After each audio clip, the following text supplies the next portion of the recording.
çdo mundësi që Allahu ta ka jap, e ka bën nga dashnia për ty. Është kogja begati e madhe me ta mundësu Allahu me dasht.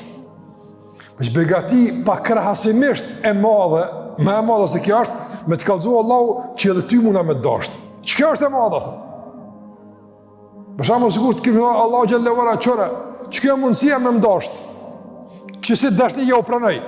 Po pa na tregu ana drejt neve, do të ishte mjaftueshme.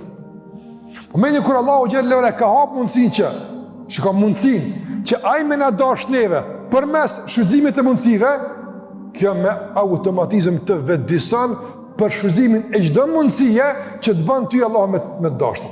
A është lajm i madh për ty? Lajm që ti jeton me to, kënaqesh me çit lajm. Domthon gjithmonë disponohesh me çit lajm, gjithmonë. Fadhkuruni adhkurkum. Më përmend ju përmendi. Atë që ka të mëndë këtë ndërruzë. Wallahi, njëri me meditu veç që ta, fluturon pikëzimi. Ose plas për vaja. Pikëzimit. Më përmendi ju përmendi. Sërë ti Allahu në përmend, Allahu të përmend. A, kupton çfarë mirësi është kjo? Për dashnisë. Për dashnisë e ka. Pse dënë, e ta ka mundësu që me përmend. E kur ti e përmend, a i të përmend. E para se me përmend, a i të ka përmend. Që shka thonë djetarët?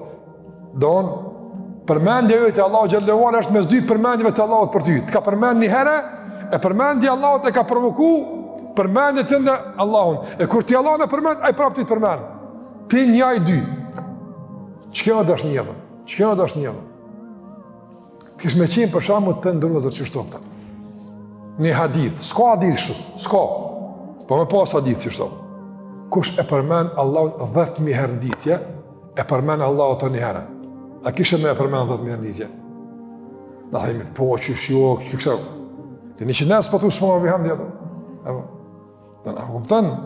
a kuptan parimitetin, ku është të?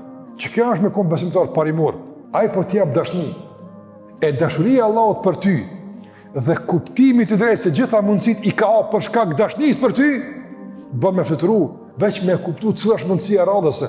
Thot Aliu radiallahu ta'ala anhu, në kohën tonë, cëllën kohën tonë, me pejgamberëm, nuk e kemi pas asë njëherë breng veprën. Dëmonë, me bo në i punë, kur së konë kjo punë gajla, veç këna prit, dëmonë, kur thëtë pejgamberi mire që të me bo, enda këna bo.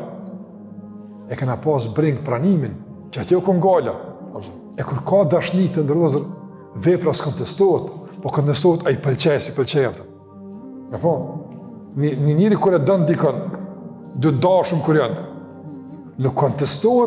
nuk kontestohet qmimi i dhuratës, po brengë është, a kam i pëlqyja jo, apo se dashnia e bën me anashkalu fazën e partë të investimit, sa më rëndësi sa kushtanë, Allah, më rëndësi është veç a i pëlqenë, a i bjenë të amanë, a e pranan, që kjo është më rëndësi, njëri me njëri, e ku është, dhe më honë, njëri me Allah në gjellë e që to mundësi që i ka bu Allah për me dashta i ty, duhet me ndesë zjarin e aktivitetit, ambicjeve të vazhur të një musliman që gjdo mundësi me shizun nga se edhin, se gjdo mundësi është një hap drejt fitimit të dashnisë Allah për ty.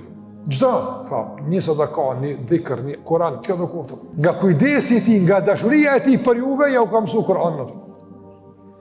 Ta ka mësu me lezu Koranën. Apo? Dhe ti e din që Allahu e dënë shumë fjallën e ti me u lezu. Sa e lezën?